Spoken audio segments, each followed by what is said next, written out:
नमस्कार दोस्तों, फिर से आप सभी का आपके अपने इस डिजिटल प्लेटफॉर्म पर स्वागत है, अभिनंदन है।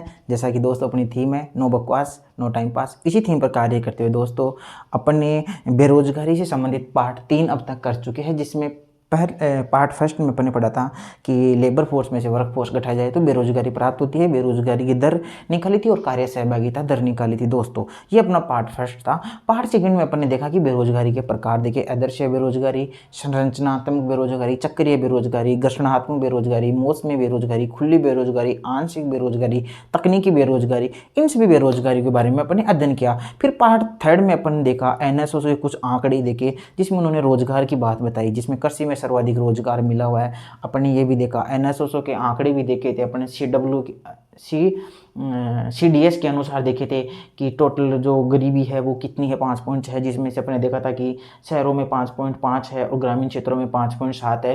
फिर अपने उसके नेक्स्ट ये भी देखा था कि महिलाओं की बेरोजगारी कितनी है, पुरुषों की बेरोजगारी कितनी है। फिर अपने श्रम शक्ति के अनुसार, जो श्रम शक्ति सर्वे हुआ था 2017-18, उसके अनुसार भी अपने बेरोजगारी की दर देखिए। फिर अपने देखा कि गरीबी व बेरोजगारी में कैसा संबंध पाया जाता है। फिर अपने ये भी देखा कि जो बेरोजगारी मापन की 3 अवधारणाएं हैं, CDS, CWS और UPS, ये अवधारणाएं भगवती समिति की कमेटी की अनुशंसा पर लाई गई थी। अपने दोस्तों अब तक ये पढ़ा। आज अपन पार्ट 4 आ रहा है। जैसा कि दोस्तों अपन ने, जैसा कि राष्ट्रीय आय आया था, गरीबी आया था और आज बेरोजगारी वाला चैप्टर है। तो अपन जैसा ही चैप्टर अपना पूरा होता है तो अपना एक बेसिक रूल होता है कि अपन उस चैप्टर से संबंधित MCQ व PYQ लाते हैं, कि जिससे कि पता चल सके कि आपकी तैयारी कैसे हुई, क्या ऐसे क्वेश्चन एग्जाम्स में आ रहे हैं जैसा अपन ने पढ़ाया है, कैसा उन पेपरों का लेवल था। तो दोस्तों मैंने सभी प्रश्नों का एनालिसिस कर लिया है।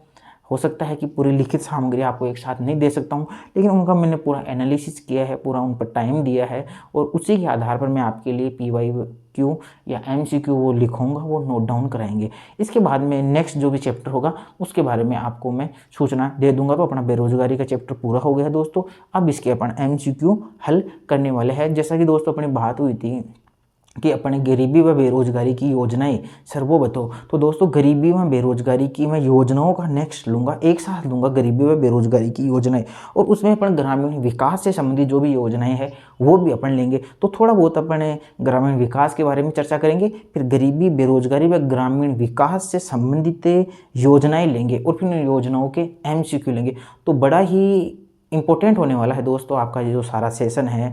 पूरी इकोनॉमिक्स आपकी एकदम क्लियर हो जाएगी। और मैं ये मान रहा हूँ कि जितने भी आपको ये मैंने जो बताया है, आपको जो बेस क्लियर कराया है, शायद ही आपको किसी यूट्यूब पर ऐसा मटेरियल मिलेगा।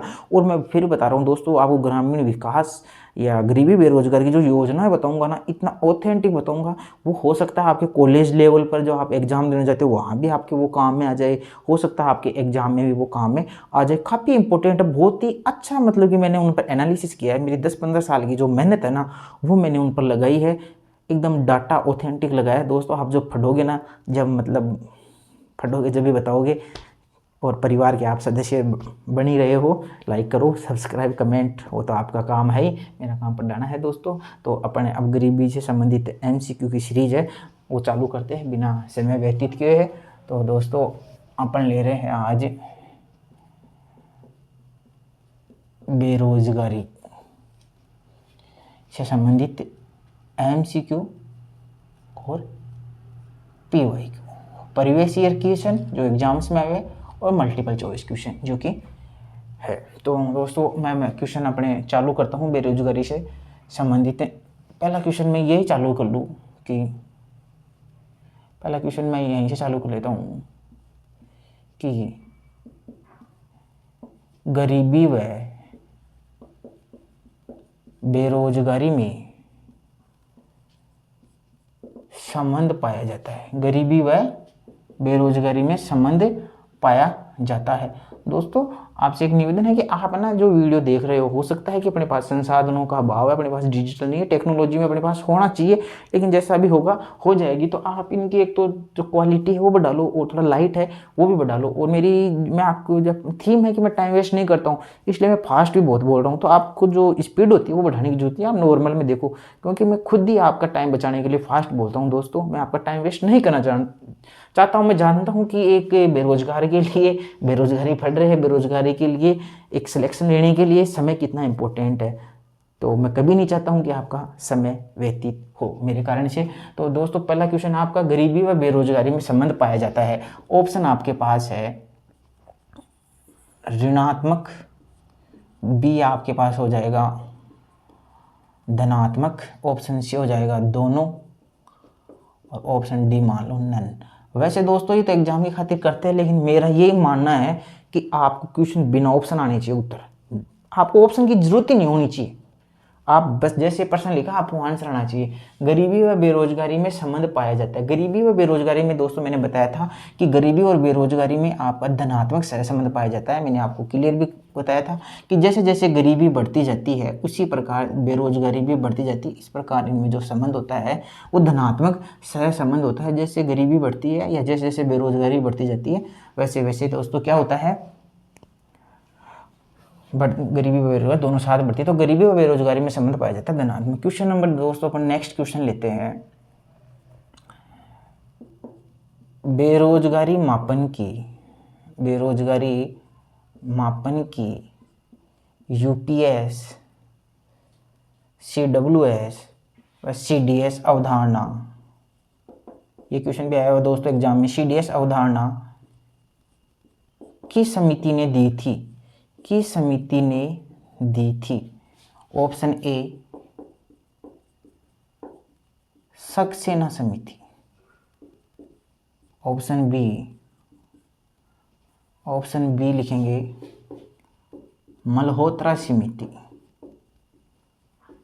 ऑप्शन सी भगवती समिति, और ऑप्शन डी आर्यन समिति।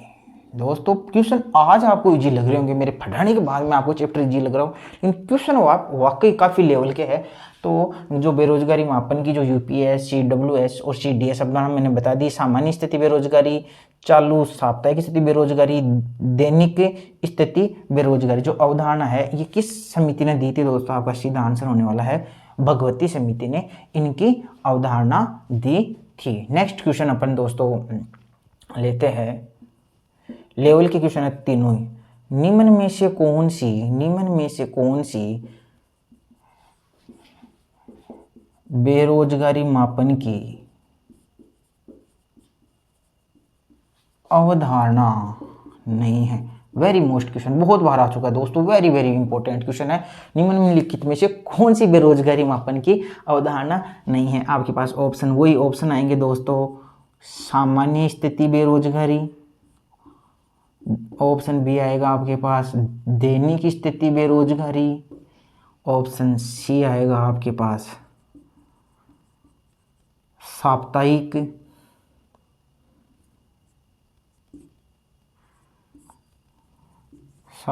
स्थिति बेरोजगारी, और ऑप्शन डी आएगा मासिक स्थिति बेरोजगारी।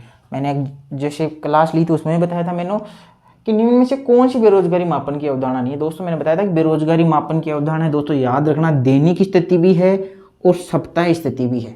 दैनिक भी है, सप्ताह भी है, लेकिन मासिक स्थिति जो बेरोजगारी की जो है अवधारणा है वो नहीं है। ये क्वेश्चन मैंने बहुत बार बताया था, तीनों ही क्वेश्चनों के स्टार लगा लो, वेरी वेरी इंपॉर्टेंट एग्जाम में ये क्वेश्चन सभी का दोहराव हुआ है, रिपीटेशन हुआ है, वापिस ये क्वेश्चन आ सकते हैं दोस्तों। अब अपन और क्वेश्चन देखते हैं। किस बेरोजगारी में, ये क्वेश्चन बहुत बार आया हुआ है, किस बेरोजगारी में सीमांत उत्पादन मार्जिनल प्रोडक्शन शून्य होता है? काफी बार आ गया एग्जाम में। ऑप्शन ए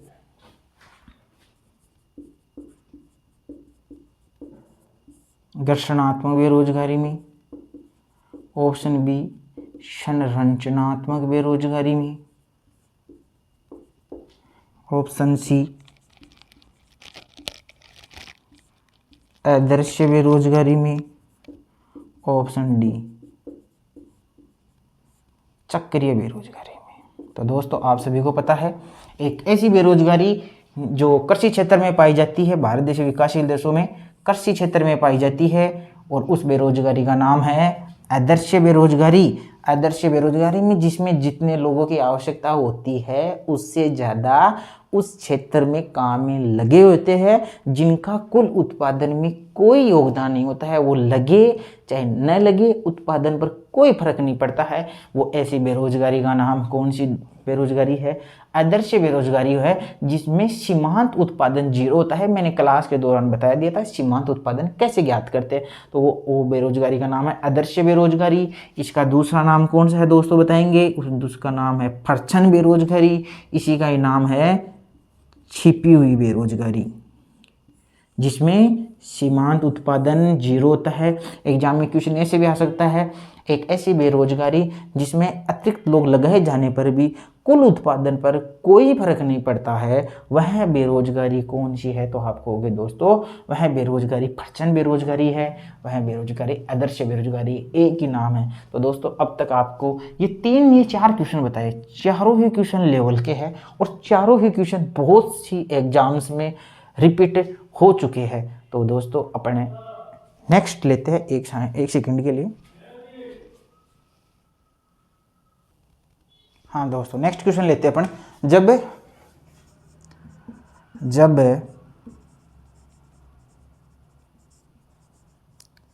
लेबर फोर्स में से वर्क फोर्स घटाते हैं तो प्राप्त होता है। क्वेश्चन मेरे पढ़ाने के बाद में आपको बहुत ईजी लग रहे होंगे। क्वेश्चन यदि आप नहीं पढ़ो ना चैप्टर बाद में करो, क्वेश्चन बहुत लेवल के ये क्वेश्चन। जब लेबर फोर्स में से वर्क फोर्स को घटाया जाता है तो क्या प्राप्त होता है? ऑप्शन आपके पास आएगा रोजगार, ऑप्शन बी आएगा बेरोजगारी या बेरोजगारी, ऑप्शन सी आएगा नेशनल इनकम राष्ट्रीय आय, ऑप्शन डी आएगा पर कैपिटा इनकम प्रति व्यक्ति।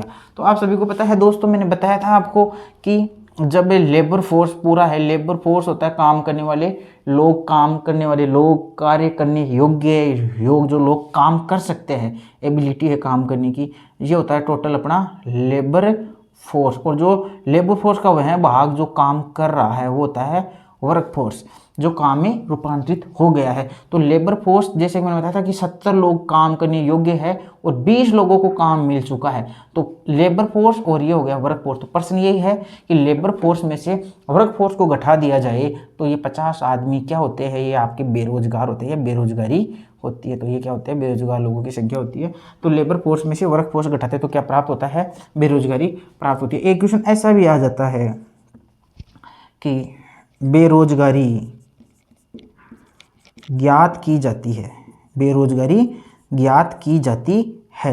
ऑप्शन ये आ जाता है कि इंग्लिश में नाम है, हिंदी में भी नाम आएंगे एग्जाम में, कंफ्यूज मत हो जाना। श्रम शक्ति, कार्य शक्ति। तो आपकी होगा बेरोजगारी ज्ञात की जाती है labour force plus work force, option B labour force upon work force upon, एक क्वेश्चन आ जाएगा आपका work force upon labour force, और ऑप्शन डी आ जाएगा labour force minus work force. तो बेरोजगारी का आपको पता है दोस्तों, लेबर फोर्स में से वर्क फोर्स को निकाल दिया जाता है तो आपकी बेरोजगारी प्राप्त होती है। समझ में आ रहा नहीं आ रहा? नेक्स्ट क्वेश्चन लेंगे। बेरोजगारी दर का सूत्र है, बेरोजगारी दर ज्ञात की जाती है। बताओ, देखिए बेरोजगारी दर कैसे ज्ञात की जाती है। ऑप्शन आ जाएगा आपके पास आ जाएगा, ऑप्शन आ जाएगा बेरोजगार अपॉन रोजगार, ऑप्शन बी आ जाएगा इंटू 100, रोजगार अपॉन बेरोजगार इंटू 100, ऑप्शन सी आ जाएगा बेरोजगार upon labour force into 100, option D आ जाएगा नन। बताएंगे दोस्तों कौन सा है।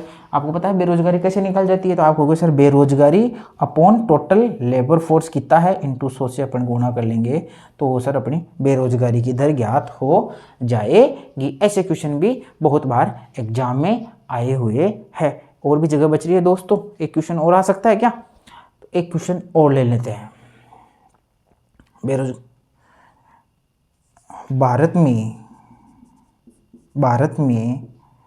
भारत में कार्यशील जनसंख्या है, ये क्वेश्चन भी आया हुआ है असिस्टेंट प्रोफेसर एग्जाम में।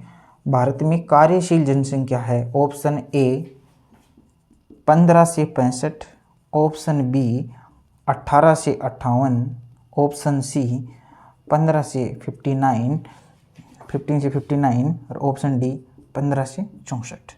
बताओ दोस्तों, लेवल का क्वेश्चन है, काफ़ी इंपॉर्टेंट क्वेश्चन है, इजी लग रहे होंगे, लेवल का क्वेश्चन है, मेरे पढ़ाने के बाद में इजी लग सकता है आपको। भारत में कार्यशील जनसंख्या है, तो दोस्तों भारत में कार्यशील जनसंख्या ऐसा ऑप्शन आ जाए तो घबराने की आवश्यकता नहीं। भारत में जो कार्यशील जनसंख्या है वो है 15 से 59, 15 से 59। ये विश्व स्तर की बात की जाए तो 15 से लेके 64 है, लेकिन भारत में जब कार्यशील जनसंख्या की बात की जाए तो 15 से लेके 59 है। इसी श्रृंखला में दोस्तों अपन आगे देखते हैं, इन क्वेश्चनों को आप नोट डाउन कर लीजिए या इनके स्क्रीनशॉट लीजिए। नेक्स्ट सीरीज अपन चलते हैं स्क्रीन पर, इसको साफ करता हूँ एक बार। हाँ दोस्तों, अपन क्वेश्चन और लेते हैं, जैसे कि अपन लेते हैं कि आदर्श बेरोजगारी में, ये क्वेश्चन भी आया, आदर्श बेरोजगारी में सीमांत उत्पादन मार्जिनल प्रोडक्शन एमपी आदर्श बेरोजगारी में सीमांत उत्पादन होता है, ये क्वेश्चन भी बड़ा क्वेश्चन मोस्ट दोस्तों आया हुआ है। आदर्श बेरोजगारी में सीमांत उत्पादन होता है, कितना होता है, 1, ऑप्शन बी 2, ऑप्शन सी 0 और ऑप्शन डी धनात्मक। बताएंगे दोस्तों, आदर्श बेरोजगारी में मार्जिनल प्रोडक्शन कितना होता है, तो आप कहोगे सर आदर्श बेरोजगारी में सीमांत उत्पादन कितना होता है, 0 होता है। वेरी मोस्ट, स्टार लगा लो क्वेश्चन के, वेरी मोस्ट, बहुत बार आया हुआ है। आदर्श बेरोजगारी कृषि क्षेत्र में पाई जाती है, मैंने पहले भी रिपीट कर दिया, वापस कर देता हूँ। जहां अपन अतिरिक्त श्रमिक लगाते हैं जिनसे कुल उत्पादन पर कोई फर्क नहीं पड़ता है, वह बेरोजगारी आदर्श बेरोजगारी, प्रचंड बेरोजगारी, छिपी हुई बेरोजगारी, हिडन बेरोजगारी कहलाती है, और जिसमें सीमांत उत्पादन 0 होता है। 0 कैसे होता है मैं थोड़ा सा फिर बता देता हूँ, यदि जो बंदे नए आए हैं उनके लिए। देखो, एक होता है टोटल प्रोडक्शन, एक होता है मार्जिनल प्रोडक्शन, एक होती है आपकी इकाई मान लो या आप मान लो श्रम। देखो दोस्तों, आपने मान लो कि श्रम 1 लगाया, एक व्यक्ति को आपने काम लगाया, तो आपके मान लो कि टोटल प्रोडक्शन 20 हो रहा था, ये मान लो। जब आपने 2 लगाए तो आपकी प्रोडक्शन मान लो कि अपन आदमी ज़्यादा लगा दे तो उसमें मान लो कि अपने प्रोडक्शन क्या हो रहा है, ज़्यादा हो रहा है, 30 हो रहा है। लेकिन एक टाइम आता है कि अपन मान लो कि इसमें अपन 3 श्रमिक लगा दे तो भी अपना प्रोडक्शन कितना हो रहा है, 30 ही हो रहा है, ज़्यादा नहीं हो रहा। आप 4 श्रमिक लगाओगे तो भी आपका प्रोडक्शन कितना हो रहा है, 30 ही हो रहा है। और आप ज़्यादा लगाओगे तो ऋणात्मक भी जा सकता है मान लो, ठीक है, थोड़ा कम हो जाए ऋणात्मक का मतलब। तो एक बात बताओ कि जब 20 श्रमिक थे, फिर 20 क्या क्वांटिटी थी 20, तो टोटल प्रोडक्शन, एक श्रमिक लगाया तो 20 था, 2 लगाए तो 30 हुआ, 3 लगाए तो भी कितना हुआ, 30 ही रहा, 4 लगाए तो अभी 30 रहा, मतलब बढ़ नहीं रहा। सीमांत उत्पादन कैसे निकाला जाता है, देखो ये दोस्तों 20 है ना, इनका अंतर ले लो। वैसे इनका सूत्र होता है, मैंने पहली क्लास में बता दिया था कि मार्जिनल प्रोडक्शन का सूत्र होता है डेल्टा टोटल प्रोडक्शन में चेंज इंटू टोटल क्वांटिटी या लेबर में जो भी चेंज है यहाँ पर वो होता है। तो टोटल प्रोडक्शन में ये सूत्र होता है, लेकिन इकाई तो एक है तो ज़्यादा भाग का तो 1 आएगा तो कोई फर्क नहीं पड़ेगा। तो डेल्टा का होता है चेंज, डेल्टा का मतलब होता है चेंज, कितना परिवर्तन हुआ टोटल प्रोडक्शन में। तो यहाँ तो 20 का 20 से 30 कितने का परिवर्तन हुआ, 10 का। और 30 में से 30 कितना परिवर्तन हुआ, तो आपको सर 0 का हुआ। 30 से 30 कितने का परिवर्तन हुआ, 0 का हुआ। इसका मतलब यहाँ आप देखेंगे तो सीमांत उत्पादन कितना आ रहा है, 0। तो 0 आ रहा ना, ये होता है सीमांत उत्पादन। तो ऐसा सीमांत उत्पादन 0 होता है, 0 होता है, वो किस में होता है, आदर्श बेरोजगारी में होता है। नेक्स्ट क्वेश्चन, कृषि क्षेत्र में निम्नलिखित में से कौन सी बेरोजगारी पाई जाती है, कृषि क्षेत्र में निम्नलिखित में कौन सी बेरोजगारी पाई जाती है। ऑप्शन आएगा आपके संरचनात्मक बेरोजगारी, ऑप्शन बी आएगा आपके आदर्श बेरोजगारी, ऑप्शन सी आएगा आपके चक्रीय बेरोजगारी, और ऑप्शन डी आएगा सभी। बताओ दोस्तों कौन सा आएगा। कृषि क्षेत्र में कौन सी बेरोजगारी पाई जाती है, आपका उत्तर होने वाला है आदर्श बेरोजगारी, छिपी हुई बेरोजगारी कृषि क्षेत्र में पाई जाती है। नेक्स्ट क्वेश्चन लिखेंगे, भारत जैसे विकासशील देश में या विकासशील देश में ग्रामीण क्षेत्रों में पाए जाने वाली बेरोजगारी, ग्रामीण क्षेत्रों में पाई जाने वाली बेरोजगारी है। ऑप्शन आ जाएगा आपके चक्रीय, ऑप्शन बी आ जाएगा आपके शिक्षित, ऑप्शन सी आ जाएगा आपके मौसमी, और ऑप्शन डी आ जाएगा आपके घर्षणात्मक। बताएंगे दोस्तों ग्रामीण क्षेत्रों में कौन सी बेरोजगारी पाई जाती है। देखो दोस्तों, शिक्षित बेरोजगारी पाई जाती है शहरों में पाई जाती है, घर्षणात्मक विकसित देशों में पाई जाती है, मौसमी ग्रामीण क्षेत्रों में पाई जाती है, चक्रीय भी विकसित देशों में पाई जाती है। नेक्स्ट क्वेश्चन,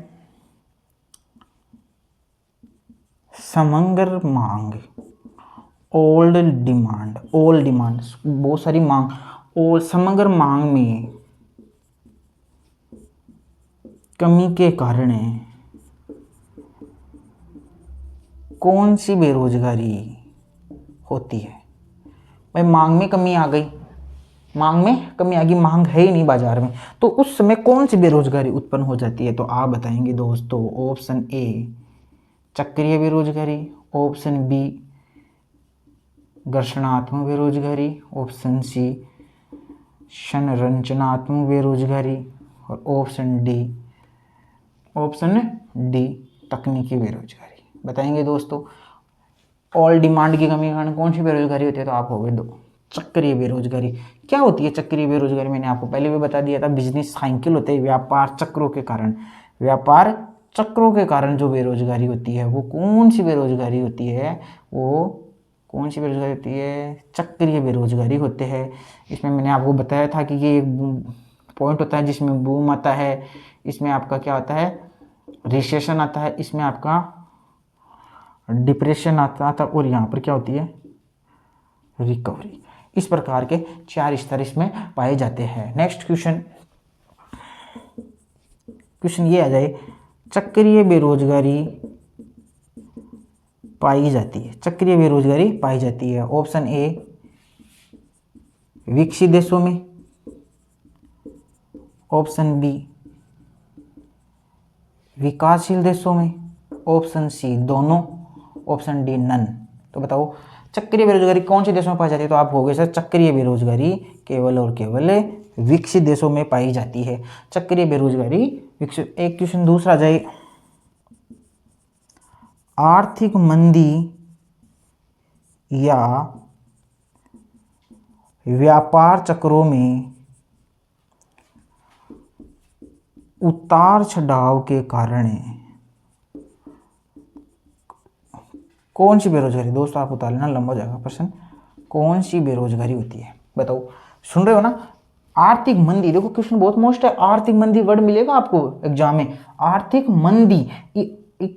मंदी या व्यापारिक चक्रों, बिजनेस साइकिल में उतार चढ़ाव के कारण जो बेरोजगारी होती है वो कौन सी बेरोजगारी होती है, तो आपका सीधा आंसर क्या होना चाहिए दोस्तों, वो बेरोजगारी होती है चक्रीय बेरोजगारी होती है। आर्थिक मंदी या व्यापार चक्रों में उतार चढ़ाव के कारण जो बेरोजगारी होती है वो कौन सी बेरोजगारी होती है, चक्रीय बेरोजगारी होती है। और नेक्स्ट क्वेश्चन आ जाएगा,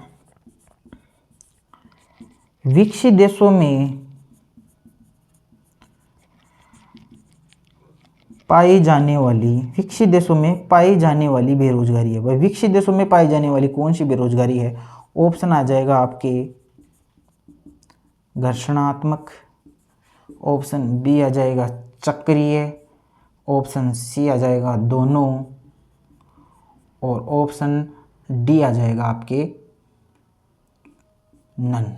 तो बताओ दोस्तों, विकसित देशों में पाई जाने वाली बेरोजगारी कौन सी। आप हो गए सर विकसित देशों में चक्रीय भी पाई जाती है, और विकसित देशों में तो घर्षणात्मक भी पाई जाती है, फ्रिक्शनल भी पाई जाती है, साइक्लिकल भी पाई जाती है, तो दोनों पाई जाती है।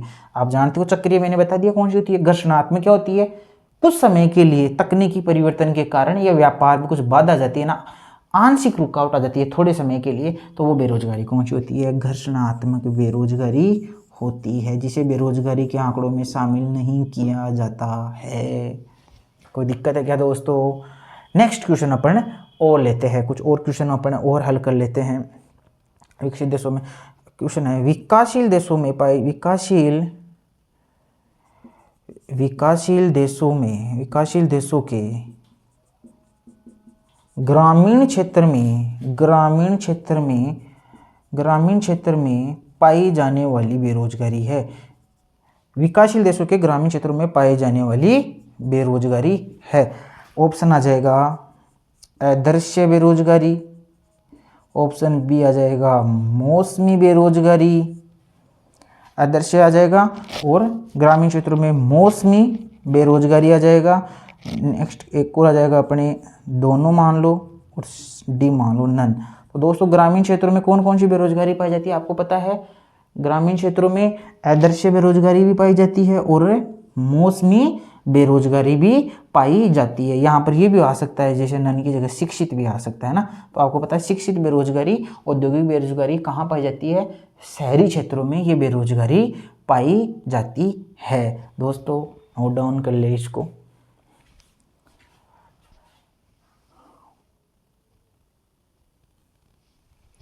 चलो इसी श्रृंखला में अपन नेक्स्ट क्वेश्चन लेते हैं। कौन सी अवधारणा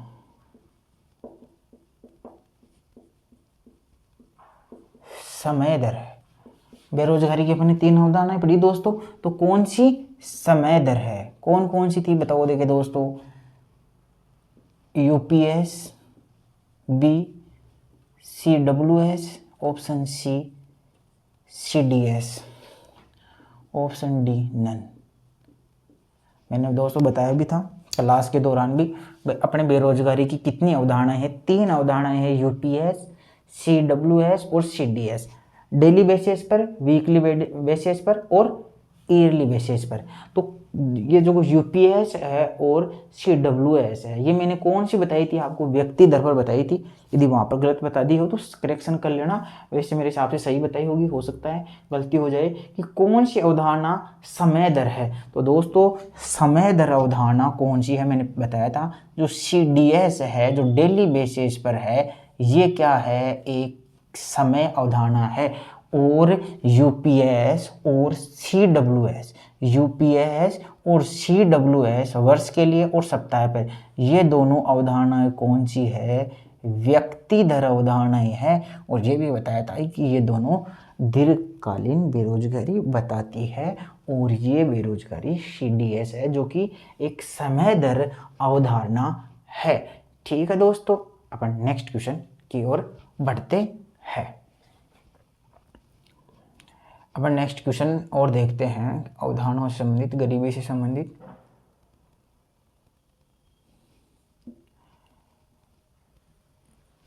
जो बेरोजगारी अपनी चक्रीय बेरोजगारी के दौरान होता है। चक्रीय बेरोजगारी दौरान क्या होता है? समग्र मांग बढ़ती है, ऑप्शन बी समग्र मांग घटती है, option C national income NI बढ़ती है, ऑप्शन डी नन। बताएंगे दोस्तों। जब चक्रीय बेरोजगारी का दौर होता है तो उस समय क्या होता है? तो आपको बताया हुआ है, जब चक्रीय बेरोजगारी होती है तो उस समय ऑल डिमांड, समग्र मांग में क्या होती है? कमी आती है। जब मांग में कमी आती है किसी वस्तु की, बाजार में मांग ही नहीं है, तो लोग क्या तो बेचेंगे, क्या रोजगार करेंगे? तो वो स्थिति होती है बेरोजगारी की। तो चक्रीय बेरोजगारी के दौरान समग्र मांग क्या हो जाती है? घट जाती है। तो चक्रीय बेरोजगारी के दौरान होता है समग्र मांग घट जाती है। नेक्स्ट क्वेश्चन लेते हैं। ये बता भी दिया था मैंने चैप्टर के दौरान भी। कौन सी अवधारणा बेरोजगारी का सर्वोत्तम माप करती है? कौन सी अवधारणा बेरोजगारी का सर्वोत्तम माप करती है? ऑप्शन आपके पास है CWS, ऑप्शन बी हो जाएगा UPS, ऑप्शन सी हो जाएगा CDS और ऑप्शन डी हो जाएगा नन। भाई है इतनी, तो कौन सी अवधारणा बेरोजगारी का सर्वोत्तम माप करती है? एक विस्तृत अवधारणा है, बेरोजगारी का सही माप करती है।